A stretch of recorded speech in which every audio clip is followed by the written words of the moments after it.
7 अक्टूबर 2023 को जब हमास ने इजराइल पर जमीन, आसमान और समंदर से हमला किया था, तो उस वक्त इजराइल के पीएम बेंजामिन नेतन्याहू ने कहा था कि हमास ने इजराइल पर हमला करके नर्क का दरवाजा खोल दिया है, जिसका अंजाम हमास को भुगतना ही होगा। और तब इजराइल ने कसम खाई थी कि वो हमास को मिटाकर ही मानेगा, और यही वजह है कि आज पूरा गाजा एक वीरान खंडहर में तब्दील हो गया है। लेकिन इस सब के बीच हमास को बचाने के लिए लेबनान का हिजबुल्लाह भी उत्तरी इजराइल पर लगातार बमबारी कर रहा था। लेकिन आईडीएफ सब्र का घूंट पीकर सिर्फ उसके हमलों का जवाब दे रही थी।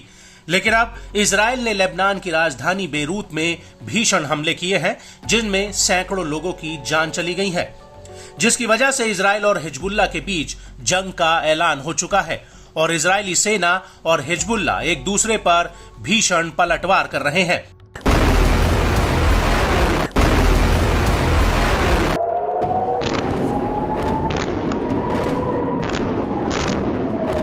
और इसी कड़ी में हिजबुल्लाह ने आईडीएफ को दहला कर रख दिया है। दरअसल हिजबुल्लाह ने 26 सितंबर 2024 को उत्तरी इजराइल पर 2 बहुत बड़े हमले किए।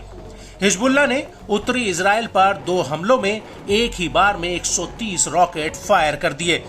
हिजबुल्लाह के मुताबिक 26 सितंबर की दोपहर को उसने किरियत मैट्स्किन पर रॉकेटों का पहला जत्था फायर किया।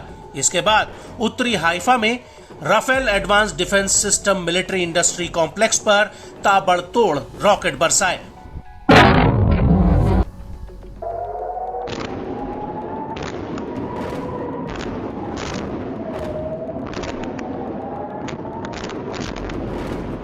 हिजबुल्लाह के मुताबिक उसके बाद किरियत शमूना सेटलमेंट में उसने फलक 2 टाइप रॉकेटों का जबरदस्त हमला किया।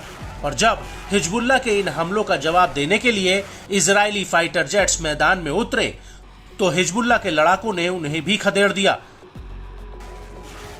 हिजबुल्लाह के मुताबिक भूमध्य सागर की तरफ से आदलौन की तरफ आईडीएफ के 2 जेट्स आ रहे थे।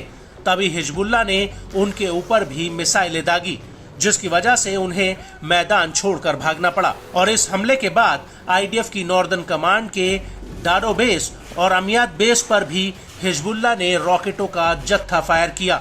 आपको बता दें कि यहां पर आईडीएफ की 91वीं डिवीजन की रिजर्व ब्रिगेड ठहरी हुई है।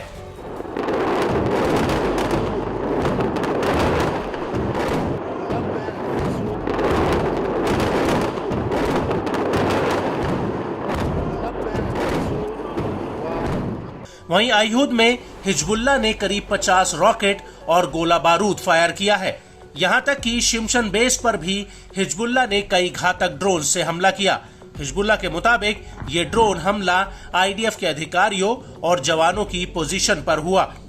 हिजबुल्लाह का ये भी दावा है कि उसने सफाद और किरियत अता पर भी 80 और 50 रॉकेट दागे हैं। इसके बाद मिशहर बेस पर रॉकेटों का जत्था फायर किया गया।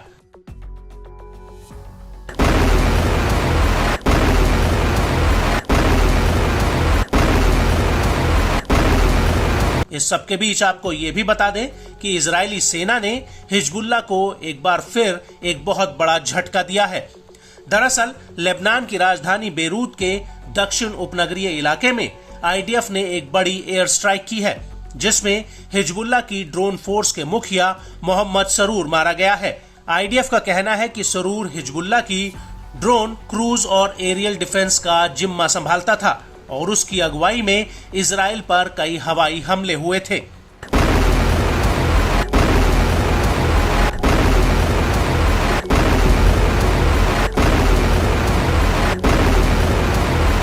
वहीं सरूर की बात करें तो उसने 1980 के दशक में हिजबुल्लाह को ज्वाइन किया था और वो राडवान फोर्स की अजीज यूनिट में था।